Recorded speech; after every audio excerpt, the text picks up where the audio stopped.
ایک وقت ایسا آیا کہ اللہ تعالیٰ نے حضرت ابراہیم کو بہت زیادہ مال عطا فرمایا. اتنے اونٹ گنے نہیں جاتے، گائیں اتنی زیادہ کہ شمار نہیں ہوتی، بکرے بکریاں اتنی زیادہ کہ شمار، بہت زیادہ مال اللہ نے عطا فرمایا. اور ابھی کچھ عرصہ پہلے آپ پیچھے جائیں نا تو جو لفظ مال تھا وہ روپے پہ تو بولا ہی نہیں جاتا تھا، وہ جانوروں پہ بولا جاتا تھا. بہت زیادہ مال اللہ نے دیا، بکریاں، گائیں، اونٹ، بیل، بڑا کچھ. تو رب کریم نے فرشتوں سے فرمایا کہ واتخذ اللہ ابراہیم خلیلا، ابراہیم میرا دوست ہے. تو فرشتے کہنے لگے یا اللہ جسے اتنا کچھ دیا جائے اس نے دوست تو نہیں ہوتا ہے، نوازا ہی بڑا ہے، اتنا مال، اتنے کھیت کھلیان، اتنا کچھ. اللہ کریم نے فرمایا جاؤ آزمائش کر لو، امتحان لے لو. فرشتہ امتحان لینے پہنچ گیا. حضرت ابراہیم کے جانور چر رہے ہیں چراگاہ میں، حضرت ابراہیم بھی ہیں، غلام بھی ہیں، بہت بڑا ریوڑ ہے. آپ تشریف فرمائے. ایک فرشتہ آیا تو کھیت میں چھپ کے بیٹھ گیا اور بلند آواز سے کہنے لگے سبحان اللہ والحمد للہ ولا الہ الا اللہ واللہ اکبر. اب وہ حضرت سیدنا ابراہیم علیہ السلام کھڑے تھے تو وہ کھیت میں بیٹھ کے تسبیح پڑھنے لگا سبحان اللہ والحمد للہ ولا الہ الا اللہ. حضرت ابراہیم کہنے لگے یہ میرے رب کا نام کون لے رہا ہے؟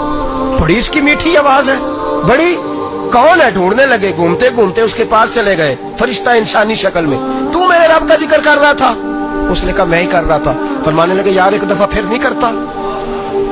تو کہنے لگا ابراہیم پہلے تو میں اپنی مرضی سے کر رہا تھا، تو کہتا ہے تو پیسے لگیں گے، پیسے ہے تو کر دیتا ہوں. حضرت ابراہیم کہنے لگے بول تو کیا لے گا؟ میرے اللہ کا ذکر سنانے کا کیا لے گا؟ کہنے لگا جتنی بکریاں آپ چرا رہے ہیں ساری دے دے تو میں اللہ کا ذکر سنا دیتا ہوں. آپ نے فرمایا بس جا تیری ساری ہوئی، میرے رب کا ذکر سنا. اور پھر شروع ہو گیا سبحان اللہ الحمدللہ ولا الہ الا اللہ واللہ اکبر. حضرت ابراہیم علیہ السلام کیف میں یار پھر ذرا سنا، نا علما وچ پھسا سانو تو یار دی گل سنا سا، ذرا دوبارہ سنا. میں پھر سنایا، ایک دفعہ پھر کہا. فرشتہ کہنے لگا بس جی آپ کے پیسے پورے ہو گئے. حضرت ابراہیم کہنے لگے چل ایک دفعہ اور سناؤ. کہنے لگا پیسے لگیں گے. تو کیا لے گا؟ کہنے لگا گائیں بھینسیں ساری میری. فرمایا بس یار اتنی قیمت، تو سنا صحیح، سارا کچھ ہی تیرا. پھر شروع ہو گیا سبحان اللہ والحمدللہ ولا الہ الا اللہ واللہ اکبر. گائیں دے دی، بھینسیں دے دی، وہ ذکر سناتا ہے. حضرت ابراہیم کبھی مچلتے ہیں، کبھی روتے ہیں، کبھی آہیں بھرتے ہیں. تو میرے رب کا نام لے رہا ہے، ذرا پھر سے لے. کیف جاری ہے. کہنے لگا بس بھائی. حضرت ابراہیم فرمانے لگے تو اور لے لے جو لینا ہے، مجھے ذکر سنا.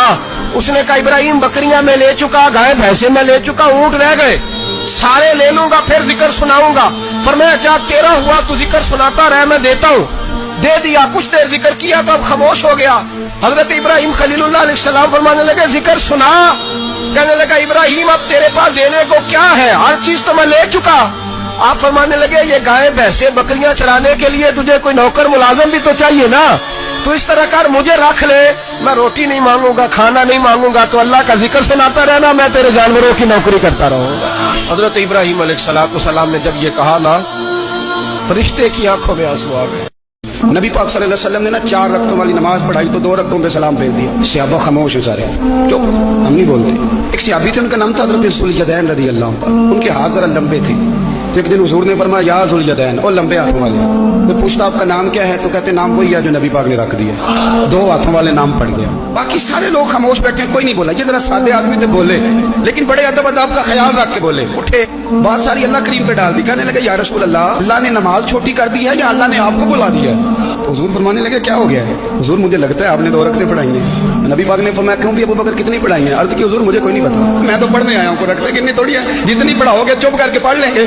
ایک بابا جی بولے، کہنے لگے نماز پڑھا کے میں تیمل ویکھ مینوں کعبہ بھول گیا آئی، بھول گئیاں نہیں سب صوم صلاتاں، ایک کو یار دا فکر پہ آئی.